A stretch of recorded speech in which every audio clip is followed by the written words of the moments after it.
करने जा रहे हैं कि जैसे अभी एग्ज़ाम आ रहे हैं पास, तो एग्ज़ाम में कैसे पढ़ाई करें, कैसे अपना रूटीन बनाएं और एग्ज़ाम में कैसे आप लिख के आएँ ताकि आपके अच्छे नंबर भी आ सकें। जानना चाहते हैं सर? कौन कौन जानना चाहते हैं? यस।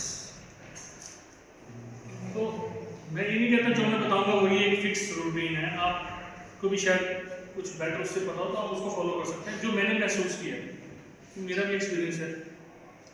ओके, 18 साल मुझे टीचिंग में हो गए हैं और उससे पहले मैंने भी पढ़ाई की। कैसे मैं पढ़ता था बीटेक में, एमटेक भी है ना, फिर पीएचडी, तो वो सारे एक्सपीरियंस आपसे शेयर करूँगा आज। अच्छे लगे तो फॉलो करना, देखो एज योर विश। तो करना क्या होता है, जैसे एग्जाम आए, अब आपको एग्जाम में होता क्या है, मान लीजिए आज कल आपका एग्जाम नहीं है, परसों भी एग्जाम नहीं है, आपको पता है नहीं अभी एग्जाम नहीं है, महीना पड़ा है, तो अभी तो आप क्या करेंगे, कितनी देर पढ़ेंगे,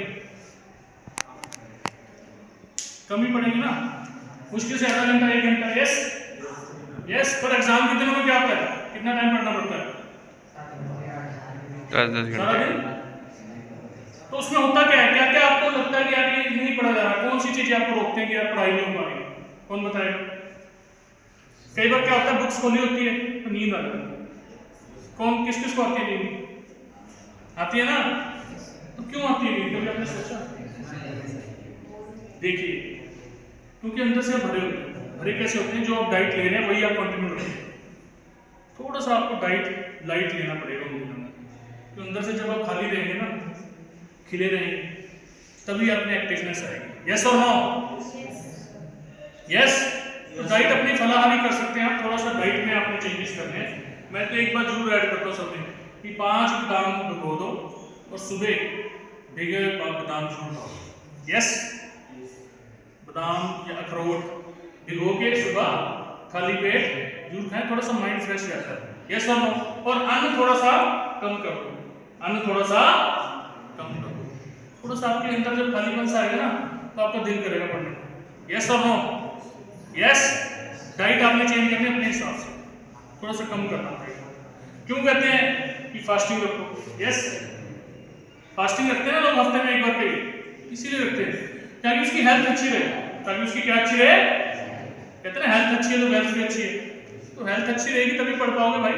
कोई कहता है मेरा सिर दुख रहा है, कोई कह रहा है कुछ हो रहा है, कोई कह रहा है कुछ हो रहा है, तो कैसे पढ़ाई होगी? सारे बहाने आपके पीछे रह जाएंगे। जब हेल्थ आपकी अच्छी रहेगी तो मन करेगा पढ़ने का। यस। दूसरे नंबर पर,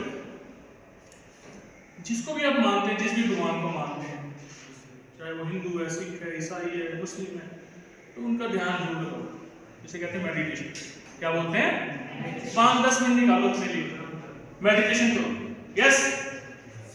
ये जरूरी किसके लिए? कंसंट्रेशन के लिए। किसके लिए? अब पढ़ने का दिल तो कर रहा है पर ध्यान नहीं लग पा रहा। यस और नो? Yes sir. तो वो फोकस, वो ध्यान तभी लग पाएगा जब थोड़ा सा मेडिटेशन स्टार्ट करो। जब शरीर आपका स्वस्थ हो गया, आपने डाइट कंट्रोल कर ली, मेडिटेशन कर ली, यस, नींद नहीं आ रही पर ध्यान नहीं लग रहा, ध्यान कैसे लगेगा? फोकस कैसे लगेगा? तो मैंने बताया आपको, थोड़ा सा मेडिटेशन करनी पड़ेगी। जिस भी परमात्मा को, भगवान को आप मानते हैं उसका नाम। यस। ओके। फिर तैयारी कैसे करें, सबसे इंपॉर्टेंट सवाल। सब कुछ हो गया, मैंने अपने स्वस्थ भी कर लिया अपने आप को, मैंने अपना ध्यान भी लगा लिया, बट ऐसा क्या कर लूं कि जो मैं पढ़ रहा हूँ वो पेपर में याद रहे, वहां लिखता हूँ। मेन टारगेट क्या है? एग्जाम में लिखना। यस और नो? ऐसा क्या किया जाए कि वहां मैं लिख पाऊं प्रॉपर तरीके से जैसे मैंने याद किया था? जानना चाहते हैं? तो करना क्या है, जब भी आप कोई चीज पढ़े, मान लीजिए आज मैंने आपको नोट्स दिए, वो नोट्स थे आपके 10 पेज के, कितने के थे? टॉपिक एक था, आप उसको अपने हाथ से बनाइए, पहले पढ़िए उसको, एक बार रीड कर लीजिए, फिर अपनी लैंग्वेज में नोट्स बनाए। हमेशा उन नोट्स को पढ़ने के बाद, जो भी नोट्स आपको दिए जा रहे हैं उसको अपनी भाषा में लिखें, चाहे हिंदी में लिखें, अपने हिसाब से लिखिए उसको। आप अपने एक प्रिंट तैयार करिए, ब्लू प्रिंट, कि मुझे ये पढ़ना है जब रिविजन करनी है। क्योंकि जब आप रिविजन करेंगे आपको टाइम नहीं होगा, याद रखना, आपको शॉर्ट में रिविजन करनी पड़ेगी, तो अपने शॉर्ट नोट बनाइए, रीड करने के बाद अपने हाथ से लिख के देखिए और शॉर्ट नोट बनाइए। यस और नो? उसमें जो भी इंपॉर्टेंट चीज है उसको जरूर लिखिए, डायग्राम जरूर बना के आएंगे, डायग्राम जरूर लिखिए शॉर्ट नोट में, क्योंकि जब आप रिविजन करोगे तो डायग्राम दिमाग में रहना चाहिए, डायग्राम की प्रैक्टिस जरूर करो। हाईलाइटर लगाओ, एक हाईलाइट करो टॉपिक को, क्या करो? ताकि आपकी हैबिट बन जाए, एग्जाम में भी आप हाईलाइट कर सके उसको। मान लीजिए टॉपिक है, लेट अस सपोज कि कर्म ही पूजा है, समझाओ। तो आपने कर्म को नहीं समझाया और पूजा को नहीं समझाया तो क्या समझाया? यस और नो? तो ये कर्म को आपको हाईलाइट करना पड़ेगा, उस पूजा को हाईलाइट करना पड़ेगा, अंडरलाइन करना पड़ेगा नीचे उसकी एक्सप्लेनेशन, यस, ताकि एग्जामिनर को पता लग जाए यार ये तो ये समझाना चाह रहा है, इसको पता है इसके बारे में।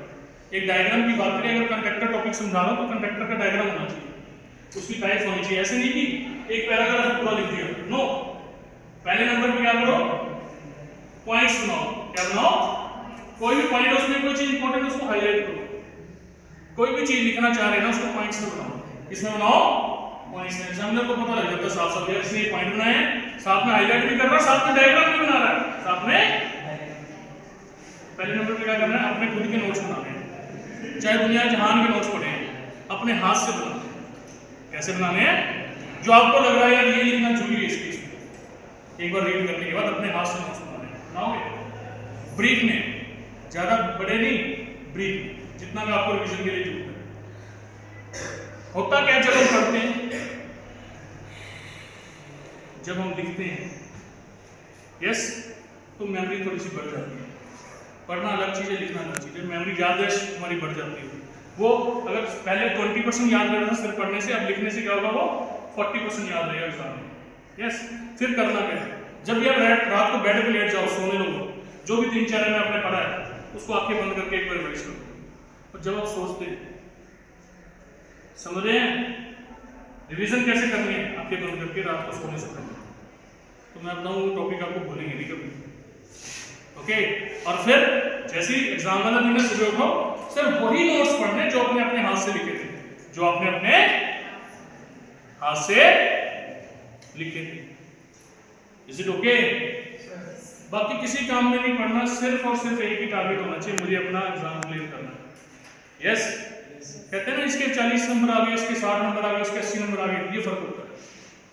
पहले नंबर पे अपने आप को स्वस्थ करो, दूसरे नंबर पे इस तरीके से उसको फॉलो करो।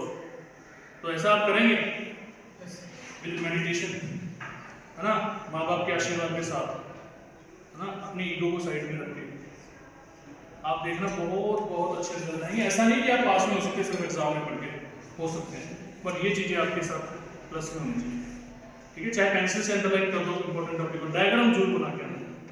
अब जो डायग्राम नहीं बनाया कि चीज टॉपिक है, मान लो आप डायग्राम नहीं बना के आ रहे, फिर चॉप्स ला दो, है ना, एग्जाम्पल नहीं समझा रहे, तो आप कैसे उसको कहेंगे कि यार मेरे को नंबर अच्छा मिलेगा? एग्जामिनर को ऐसे देखना पड़ेगा, देखो ऐसे पढ़ना पड़ेगा यार, एग्जाम डायग्राम से साफ पिक्चर क्लियर हो रही है, किसको आता है। अब डायग्राम नहीं है उसको देखना पड़ेगा उसमें क्या लिखा है, क्या आप चाहते हैं जो आपने लिखा है वो अच्छी तरह पढ़ा जाए, यस।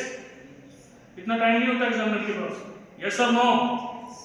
तो अगर ये सारी चीजें फॉलो की जाए, ओके। और मैक्सिमम एक जो टिप मैं दूंगा आपको फॉलो करना, सुबह उठ के अगर आप पढ़ेंगे ना जल्दी, तो उसके लिए आपको देखो जल्दी उठना पड़ेगा, वो चीज कभी नहीं भूलती।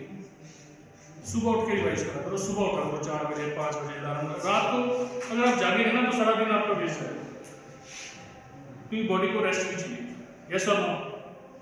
यस। सुबह उठें, रेस्ट करें, प्रॉपर 8 घंटे की नींद भी लें। मैं ये नहीं कहता, बॉडी आपकी स्वस्थ रहेगी तभी पढ़ पाएंगे, यस और नो? तो with this thank you so much and best of luck for your exam.